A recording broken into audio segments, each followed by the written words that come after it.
तो स्टार्ट करते हैं आज का lectures. Okay, this is the second lectures of the chapter number 8 electromagnetic wave. आज के सेशंस के अंदर बच्चों हम इलेक्ट्रोमैग्नेटिक वेव की बेसिक प्रॉपर्टी सीखेंगे। बेसिक प्रॉपर्टी यानी कि उसके रिगार्डिंग उसके फॉर्मूलाज, उसके इंटेंसिटी, उसका पावर, उसके एनर्जी डेंसिटी, उसका नेचर, बेसिक इंफॉर्मेशन, सब कुछ। It is the most important topic in this chapters. पूरे चैप्टर में सबसे ज्यादा कोई ऐसा टॉपिक जो समझ लो कि ये कर लिया तो ऑलमोस्ट 80% चैप्टर पूरा, 70% आ गया, तो ये आज का सेशन होगा। लेक्चर नंबर 2 का ये फर्स्ट सेशन। ओके बच्चों, तो अभी पूरा का पूरा फोकस रख के आपको सारे फॉर्मूला के डेरिवेशंस, सारे फॉर्मूला, सारी प्रॉपर्टी बहुत अच्छे से समझ के याद रखनी पड़ेगी। जस्ट बिकॉज यही आईएमपी है ज्यादातर इस चैप्टर्स में जो एग्जाम में पूछते हैं। ओके, तो वैसे हमने लास्ट लेक्चर्स में आपको पता ही होगा कि बेसिक प्रॉपर्टी देखी थी इलेक्ट्रोमैग्नेटिक वेव की। ओके, उसके दो फॉर्मूलास, ई naught sine k z minus omega T, पता है ना बच्चों ये फॉर्मूला सभी को? हेलो, फॉर्मूला में कोई डाउट नहीं है ना? लास्ट लेक्चर में मैंने बता दिया, तो जब भी एग्जाम में ऐसे कुछ दिए तो आपको ये समझ लेना है ये फॉर्मूला। अब थोड़ी सी डिटेल्स में यदि जाए तो इस फॉर्मूला का थोड़ा वेट। ओके, एक मिनट। ओके, तो ये E naught sine k z minus omega t i cap, अब यहाँ आई केप लिखा हुआ है, यहाँ जे केप लिखा हुआ है। इसका मीनिंग ये दोनों परपेंडिकुलर है बच्चों। पता चल गया ना सभी को? अब यदि यहाँ के जो के दिया हुआ है वो क्या है बच्चों, तो वो मैं बताता हूं आपको। काफी बार यही इक्वेशंस को ऐसे भी लिखते हैं, साइन ओमेगा टी माइनस के एक्स या के जेड, डिपेंड कर रहा है। यहाँ एक्स भी लिख सकते हैं। ओके, ये वेरिएबल है जेड, डिस्टेंस एक्स जो दिया हुआ है, यहाँ जेड दिया हुआ है, सिमिलरली यहाँ एक्स जितना है। तो घबराना मत, ऐसा यदि क्वेश्चन एग्जाम में पूछ ले तो कंफ्यूजन नहीं होना है। जब भी ऐसे पूछ ले कि साइन ओमेगा टी माइनस के एक्स, तो काफी बार ऐसे भी कंपेयर करके आपको न्यूमेरिकल्स में दे सकते हैं बच्चों। नाउ ओके, अब हम बात करते हैं के जो अंदर दिया हुआ है, इस के की वैल्यू क्या है। तो के की वैल्यू है 2 पाई बाई लेमडा। याद रखना बच्चों, जब भी के पूछे तो ये वैल्यू क्या हो जाएगी, 2 पाई बाई लेमडा। के क्या है, 2 pi by lambda. One type of the ऐसा बोल सकते हो कि मैग्नीट्यूड है ये वेव का। वेव जो वेक्टर है ना, वेव वेक्टर, ये वेक्टर उसका मैग्नीट्यूड है। कोई डाउट के अंदर? No sir. ओके, दूसरा ये तो पता ही होगा, ओमेगा एंगुलर वेलोसिटी, ये तो ऑलरेडी आ गया है। एंगुलर फ्रीक्वेंसी, सॉरी, ये तो क्लियर है ना? Yes sir, yes sir. Okay, बस ये दो मेन चीज थी, वो आपको एग्जाम में याद रखनी है। बाकी तो कुछ इस इक्वेशंस में आपको दिक्कत नहीं होगी। ये तो पता है ना maximum value of E. Okay, yes sir. E time है, एंगुलर फ्रीक्वेंसी के जो है उसकी वैल्यू मैंने बताई 2 पाई बाई लेमडा, और ए जेड जो दिया हुआ है ना, वो आपको समझ लेना क्या है, एक्स। ओके, शायद एनसीईआरटी में ये दूसरे वे के अंदर, दूसरे फॉर्म के अंदर दिया हुआ, आप कंपेयर करके चेक कर लेना। एनसीईआरटी में यदि एक्स हो ना यहाँ, तो एक्स ही लिखना। ओके, तो जेड मत लिखना। क्लियर है ये दो इक्वेशन में? कोई डाउट बच्चों? अब इक्वेशन की वेवलेंथ, इक्वेशन का एम्पलीट्यूड, उसके फ्रीक्वेंसी, ये बेसिक कांसेप्ट तो ऑलरेडी आपने आगे चैप्टर में सीख लिया है, तो उसको मैं रिपीट कराने की जरूरत है? No sir. पक्का ना? ओके, और इस वेव की जो स्पीड है ना, उसका फॉर्मूला हो जाएगा ओमेगा बाई के। याद रखना, वेव की स्पीड। बोल के सर सी, यानी कि आपने एक चीज याद हो तो मैंने बताया था कि इस इलेक्ट्रोमैग्नेटिक वेव की स्पीड नियर अबाउट लाइट की स्पीड जितनी होती है, हाँ कि ना? Yes sir. इसीलिए C is equal to omega by k, यानी कि जो स्पीड ऑफ इलेक्ट्रोमैग्नेटिक वेव है उसको हम ऐसे भी बता सकते हैं, लेकिन फिर भी हम डिटेल्स में आगे जाएंगे। ओके, ये लाइट वेक्टर मैंने तो आपको बता दिया था। ओके, इलेक्ट्रोमैग्नेटिक प्रॉपर्टी में सबसे पहला टर्म्स आएगा स्पीड। अभी जो हमने सीखा वो इक्वेशन सीखा था, अब स्पीड। तो C is equal to 1 upon under mu not epsilon naught. याद रखना ये velocity of electromagnetic wave, velocity of electromagnetic wave in vacuum. Is equal to 1 upon under root mu not epsilon naught. दूसरा उसका formula बनेगा E not by B naught. बच्चों ये formula बहुत important है, ध्यान रखना, एग्जाम में न्यूमेरिकल्स में यही आपको काम आने वाला है। ओके, ऐसा जब चैप्टर हो ना, छोटा चैप्टर और छोटे मार्क्स का, इसमें ऐसा टॉपिक जो यदि आया हो ना तो वो मोस्ट टाइम पे बन जाता है, क्योंकि बहुत छोटा टॉपिक चैप्टर है ये। तो चैप्टर में से गिने चुने 4 से 5 ही फॉर्मूला बन रहे हैं जो आपको एग्जाम में आ सकते हैं। तो इसमें से एक एग्जांपल, सॉरी ये फॉर्मूला है सी, यानी कि स्पीड ऑफ लाइट या speed of electromagnetic wave is equals to under root mu not epsilon. Mu nought पता है ना आपको, एब्सोल्यूट परमिएबिलिटी, Yes, और sir. एप्सिलॉन नॉट है परमिटिविटी। आई होप ऑलरेडी पता ही होगा, मैंने एक बार वैसे ही c is equal to 1 upon under root mu not epsilon बता दिया था एक बार। ये एक नया चीज है, E not by B nought. Okay, ध्यान रखना बच्चों, फॉर्मूला याद है, कैसे डिराइव हुआ उसकी कोई झंझट में पड़ना नहीं है, खाली याद रख लेना है। ओके, क्योंकि हम प्रॉपर्टी सीख रहे हैं, डेरिवेशन नहीं सीख रहे उसकी। अब देखो, ये वैक्यूम के लिए था। अब यदि एयर हो तो फॉर्मूला क्या बन जाएगा बच्चों? एयर हो, 1 upon under root mu epsilon. Air नहीं, कोई मीडियम हो तो आंसर बन जाएगा under root mu not epsilon. उसको थोड़ा मॉडिफिकेशन करना हो, सॉरी यहाँ नहीं दिया है तो मैं बता देता हूँ। मॉडिफिकेशन यदि थोड़ा और करना हो, वेलोसिटी यहाँ सी की जगह वी लिख सकता हूँ मैं बच्चों, हाँ ना बोलो? Yes, sir. Epsilon r is equals to क्या था?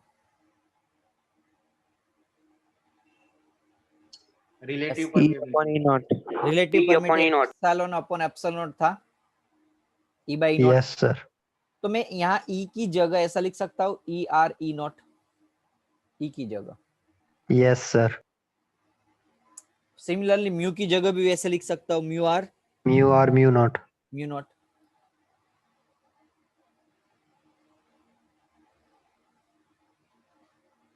म्यू आर म्यू नॉट, और ई की जगह ई आर ई नॉट। बच्चों इसमें से मैं एक चीज कॉमन निकाल लेता हूँ, अंडर रूट दो तरह से लिख देता हूँ उसका।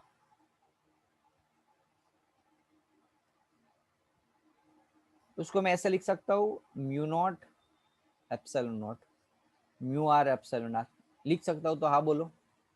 Yes, sir. तो ये वैल्यू कौन सी है देख लो, तो कहीं कुछ आपको दिख रही है? C. सी। ओके, वैसे यहाँ कैपिटल सी लिखा हुआ है, लेकिन आप कंफ्यूज हो ना हो इसलिए मैं वी कर देता हूँ, वेलोसिटी इन मीडियम और वेलोसिटी इन वैक्यूम।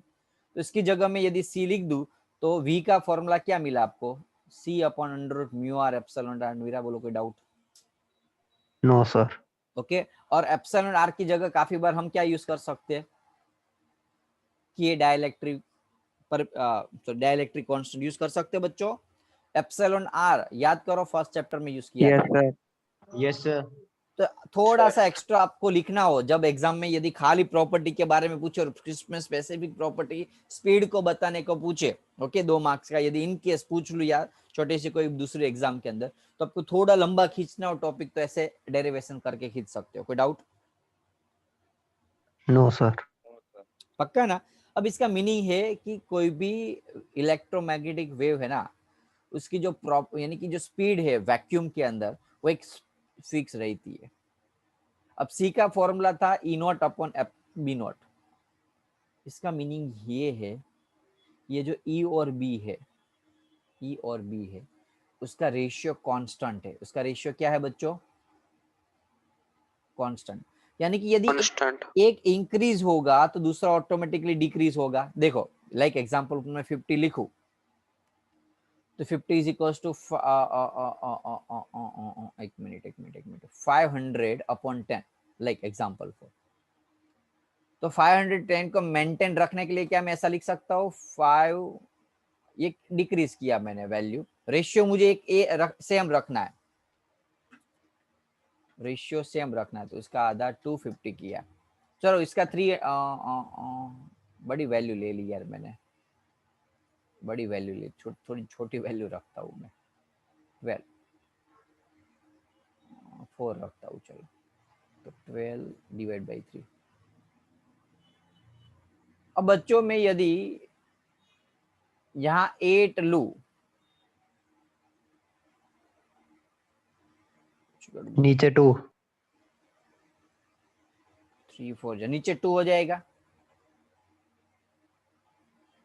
यानी कि रेशियो को सेम रखने के लिए, यानी अब इसका मीनिंग यार मैं कुछ समझाना चाहता था लेकिन वो अभी वर्ड में नहीं कन्वर्ट हो रहा है। यानी कि ई और बी की वैल्यू ऐसी है जिसका रेशियो कांस्टेंट हो रहा है। इसका मीनिंग ये हुआ कि यदि कोई एक वैल्यू इंक्रीज हो रही है तो सामने दूसरी वैल्यू भी क्या होगी। मैंने उल्टा बोल दिया था, अभी ये वैल्यू ली तब पता चला कि एक्चुअली सेम रहता है।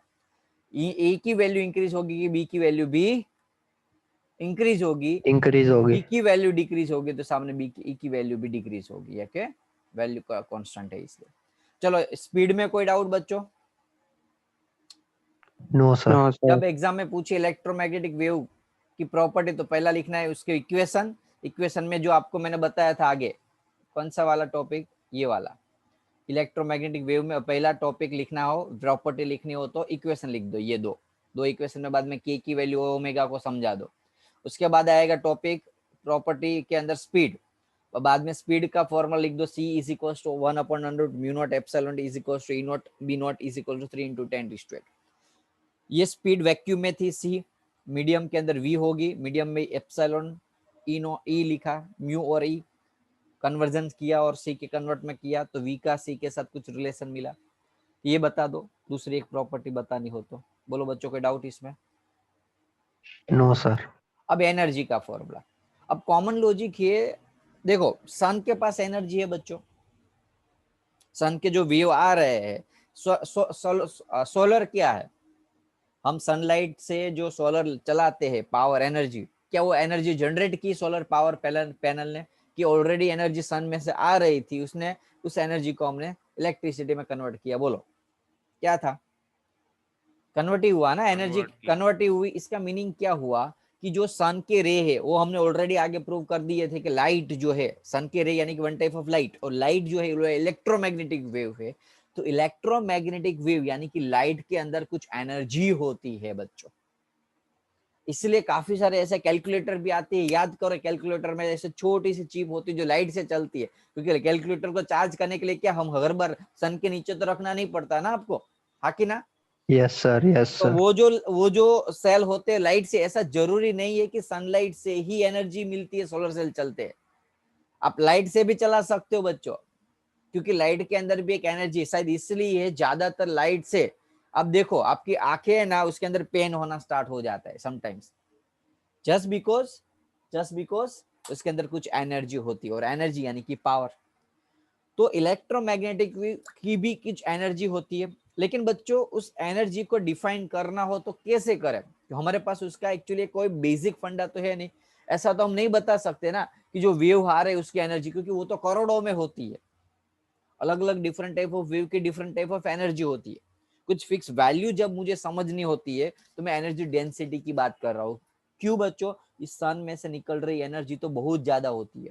अब उस एनर्जी क्या हम ऐसा तो नहीं कर सकते सन के अंदर ये इतनी एनर्जी मिल रही है 1 2 3 0 0 0 0 0 0 0 0 लाख, ऐसा तो नहीं बता सकते ना। अब जब हमें सन की एनर्जी को मेजर करना हो, मून की एनर्जी को मेजर करना हो, फ्यूल में से निकल रही एनर्जी को मेजर करना हो, तो हम ऐसे तो नहीं मेजर कर सकते ना कि इसकी ज्यादा एनर्जी है इसकी कम है। हम मेजर क्या करेंगे? एनर्जी की डेंसिटी के टर्म में, हाँ कि ना? Yes energy sir. डेंसिटी यानी कि एनर्जी पर वॉल्यूम। भाई लाइक एग्जांपल फॉर, मेरे पास ये 2 मीटर का है, 2 मीटर स्क्वायर वॉल्यूम है, 2 metre square radius, 2 metre radius का इस सर्कल है। उस सर्कल में कौन ज्यादा एनर्जी निकालता है? सन देता है, मून देता है, या कोई पर्टिकुलर कोई फ्यूल देता है? तो मैं ऐसा तो नहीं कैलकुलेशन करूंगा ना सन के अंदर से भाई टोटल ज्यादा एनर्जी आ रही है। समटाइम्स सन की एनर्जी इनफ नहीं भी हो सकती, कोई दूसरा फ्यूल की जरूरत पड़ती है, हाँ कि ना बच्चों? Yes sir. तो उस केस में हम क्या लेंगे? वैल्यू जो लेंगे वो ऐसा लेंगे भाई, उसने निकाली 220 जूल भाई per metre square, 50 joule per metre square, 100 joule per metre. ये पर मीटर स्क्वायर क्या है? डेंसिटी। कोई डाउट? अब डेंसिटी क्यों एनर्जी के केस में हम एनर्जी डेंसिटी को मानते, एनर्जी को नहीं मानते? समझ में आ गया ना बच्चों? इसलिए तो एनर्जी यस सर। का फॉर्मूला ये है। अब आपको पता है इलेक्ट्रोमैग्नेटिक वेव, चैप्टर का नाम क्या था? इलेक्ट्रो, यानी कि इलेक्ट्रिक एनर्जी होगी half epsilon naught E square. Already आपने आगे के लेक्चर में डिराइव किया हुआ था, याद करो बच्चों। Yes, sir. इलेक्ट्रिक फील्ड की एनर्जी ये है, मैग्नेटिक फील्ड की एनर्जी है ये है। आप बोलोगे सर दोनों क्यों? क्योंकि इलेक्ट्रो और मैग्नेटिक दोनों की प्रॉपर्टी है इसके अंदर, इलेक्ट्रिक एनर्जी और मैग्नेटिक एनर्जी दोनों है। Total energy is equal to हो जाएगा यू ई। और अब बोलो कि ये कहां से आया सर, ये कहां से आया कि electric energy magnetic energy same होती है? कोई बता सकता है? चैप्टर के स्टार्टिंग में मैंने बताया था, और फिर भी मैं आपको तो प्रूव दोनों एक दूसरे से। हाँ, दोनों एक दूसरे से, इसलिए एक दूसरे के अंदर ही कन्वर्ट होते हैं। यदि इक्वल हो गए तो एक दूसरे में कन्वर्ट हो सकते हैं ना। और यदि समझ लो कि उस थियरी से भी आपका कॉन्सेप्ट नहीं क्लियर हुआ तो आई विल आल्सो प्रूव, क्योंकि एग्जाम में ये प्रूव पूछते हैं कि prove that u E is equals to u B. समझ में आ रहा है? समटाइम्स एग्जाम में ऐसा भी पूछ सकते हैं, टोटल एनर्जी ऑफ द, यहाँ एवरेज लिखा लेकिन एक्चुअली टोटल एनर्जी पूछते हैं एग्जाम में। तो टोटल एनर्जी प्रूव करो एप्सिलॉन टी स्क्वायर। अब बोले सर ये कहां से प्रूव करें? एक्चुअली एनर्जी थी हाफ एप्सिलॉन नॉट इलेक्ट्रिक की और B square by 2 mu not.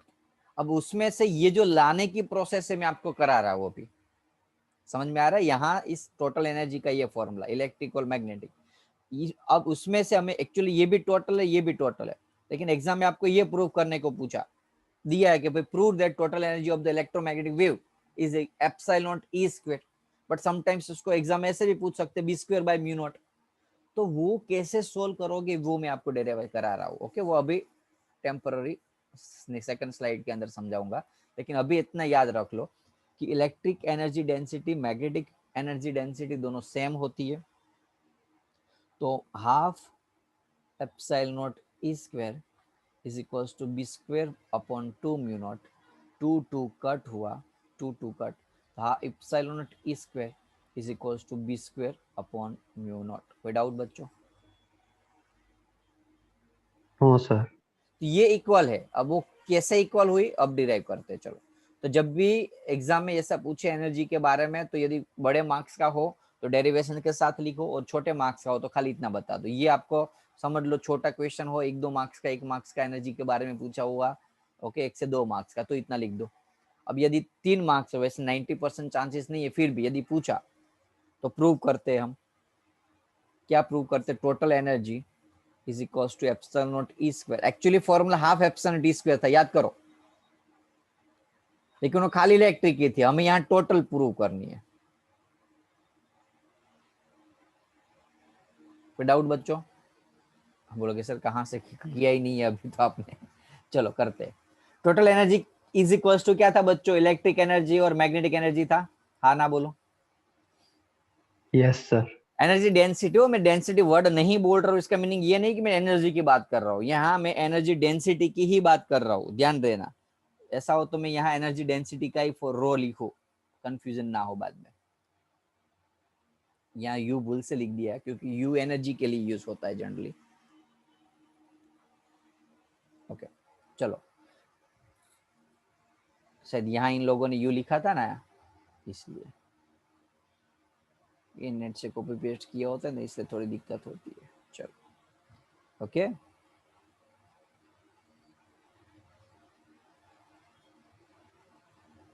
समझ में आ गया ना मैं क्या कह रहा हूँ? तो एनर्जी नहीं, एनर्जी डेंसिटी की बात कर रहा हूँ मैं यहाँ। तो जहां भी यू लिखा हुआ आप रो लिखना एग्जाम में, कहीं भी रह गया तो भी आप चेक कर लेना बाद में। चलो, तो बोलो क्या था? Electric energy density due to electric field half epsilon naught E square था, हाँ ना बोलो यार? Yes, sir. और B square by mu naught था, 2 म्यू नॉट मैग्नेटिक फील्ड का। ओके, अब हम डिराइव करते हैं। अब हम क्या करेंगे? तो एक चीज हमने देखी थी, याद करो, C is equals to E by B था। Yes, sir.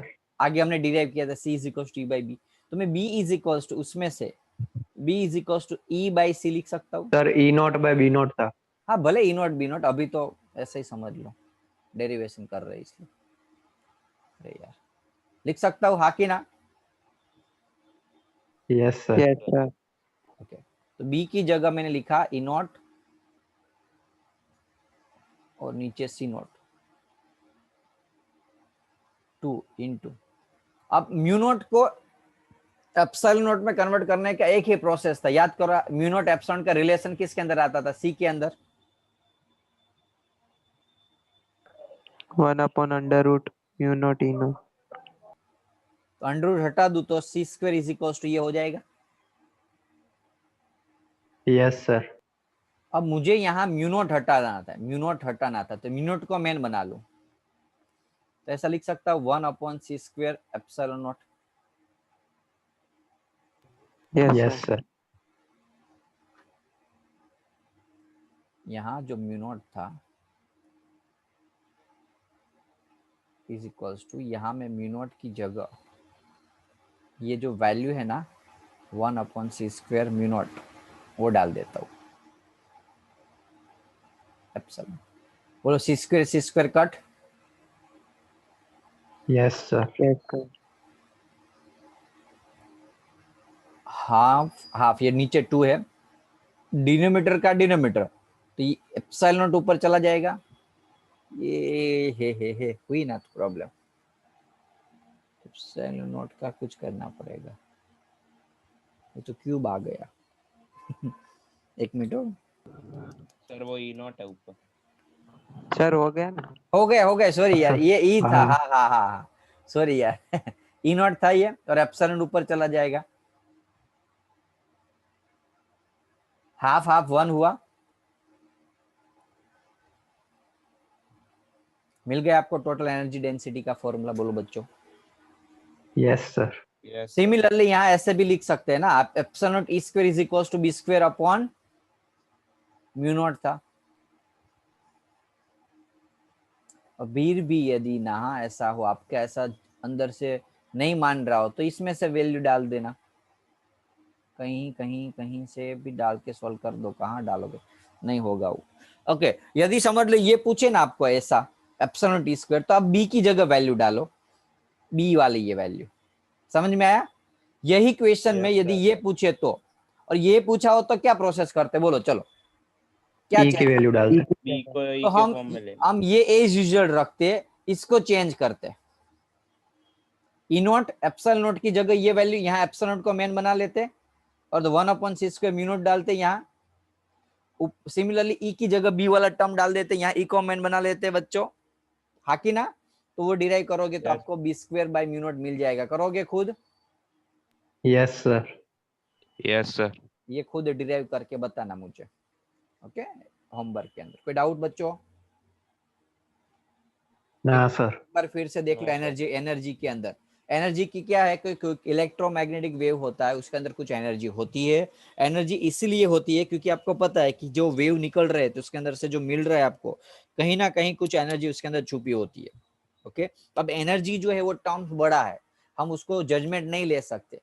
Okay, like example for, हम पावर क्यों यूज करते, कि भाई पावर हमारे लिए पता चलता है कि भाई इतने टाइम में इतना वर्क किया, हाँ कि ना? तो एनर्जी है वो किसी की अलग हो सकती है, किसी की ज्यादा हो सकती है, लेकिन एनर्जी डेंसिटी जो है वो कंपेरिजन के लिए बनी है। तो जब कंपेयर करना होता है तो एनर्जी डेंसिटी की बात करेंगे। यहाँ मुझे कंपेरिजन करना था electric field and magnetic field का, so that's why we use the energy density. इसका फॉर्मूला डाला, एडिशन किया, और उसको हमने प्रूव किया यहाँ। और कैसे किया हो आपके सामने ही है, बहुत इजी तरीके से, आराम से अच्छे से आप कर सकोगे एग्जाम में। यदि कोई डाउट हो तो बोलो। No sir. ओके, तो what is intensity of electromagnetic? पहला क्या देखा हमने? इक्वेशन। दूसरा स्पीड।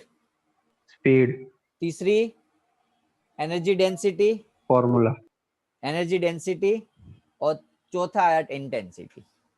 अब हम इंटेंसिटी की बात करते हैं। हम क्या प्रॉपर्टी देख रहे हैं? ओके, वेव की प्रॉपर्टी देख रहे हैं। एनर्जी का फॉर्मूला, डेंसिटी का क्या होगा, इंटेंसिटी का क्या होगा, स्पीड कितनी होगी। तो इंटेंसिटी का फॉर्मूला, तो इंटेंसिटी क्या है पहली चीज तो समझ लो। यहाँ शायद फिगर हो तो एक मिनट, हाँ है, चलो पहले क्या था, एनर्जी क्रॉसिंग पर यूनिट एरिया पर unit time perpendicular to the direction of the propagation of the electromagnetic wave is called intensity. Like example for, ये बॉक्स है, ये वेव्स जा रहे हैं, इलेक्ट्रोमैग्नेटिक वेव जा रहे हैं, तो एनर्जी क्रॉसिंग पर यूनिट एरिया, समझ लो मैंने ये एरिया ले लिया था, by 5 मीटर यूनिट एरिया पर area, not unit area, sorry हाँ, पर यूनिट एरिया पर यूनिट टाइम। और वो भी एनर्जी कैसी होनी चाहिए, परपेंडिकुलर, ऐसा नहीं कि ऐसे जा रही हो या ऐसे क्रॉस में जा रही है, ऐसे नहीं, परपेंडिकुलर जो वेव निकल रहा है ना उसमें से। बच्चों पता चल रहा है मैं क्या कह रहा हूँ? लाइक एग्जाम्पल फॉर, उसमें से एनर्जी निकली कितनी, 1000 जूल। एरिया कितना था उसका भाई, 5 मीटर स्क्वायर था। कितने टाइम में, कितने टाइम में, 2 सेकंड में।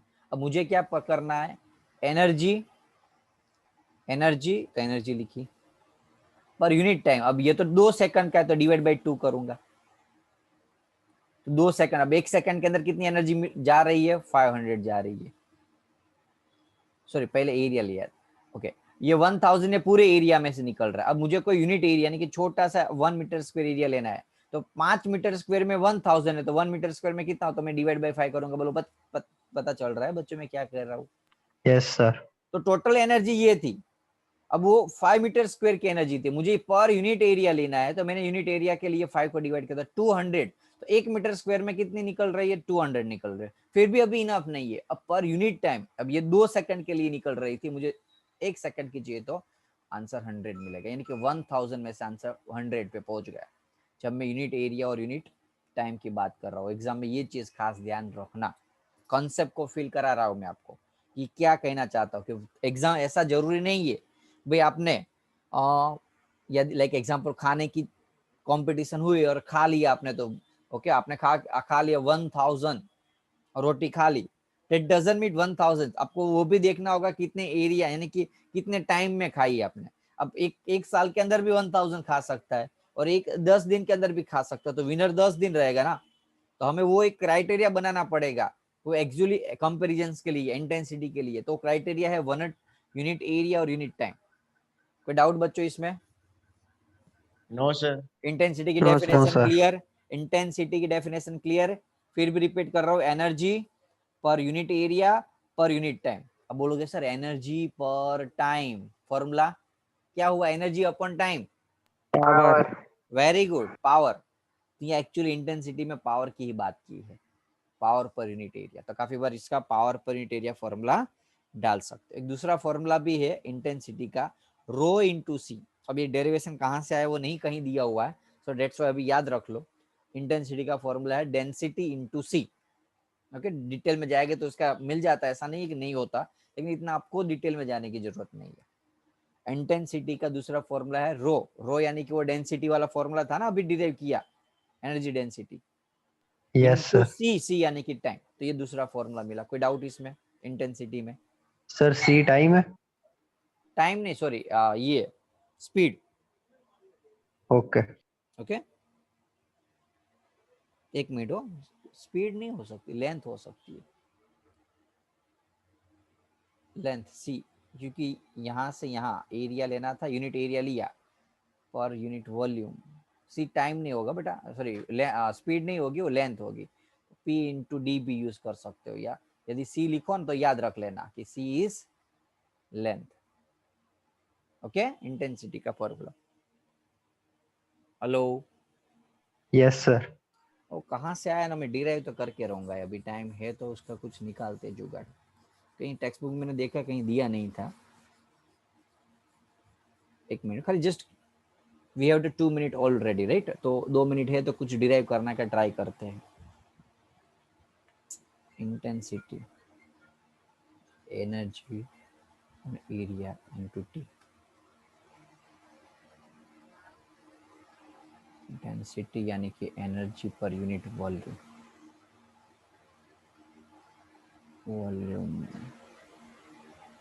Area into length, speed is equals to distance upon time. Speed আছে স্যার, लेंथ अपॉन टाइम था ना। ना ना वो है तो लेंथ ही, वो तो पक्का।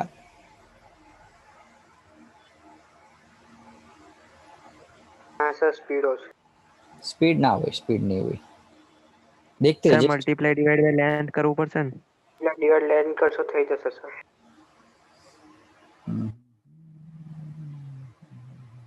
એક મિનિટ હો, अपॉन टी तो છે જ ને, લેન્થ ઇન્ટુ ટી.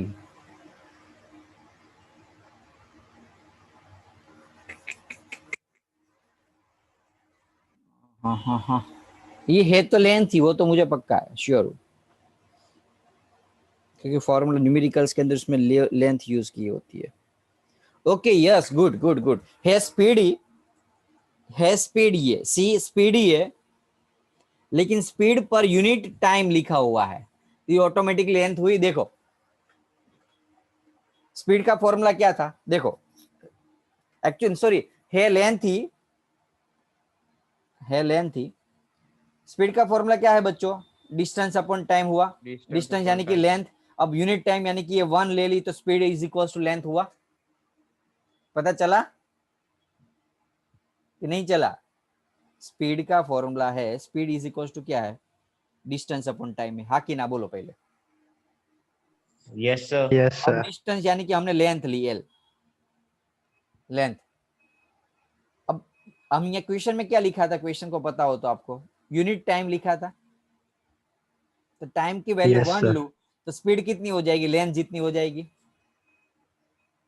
तो यहाँ जो सी लिखा हुआ है ना,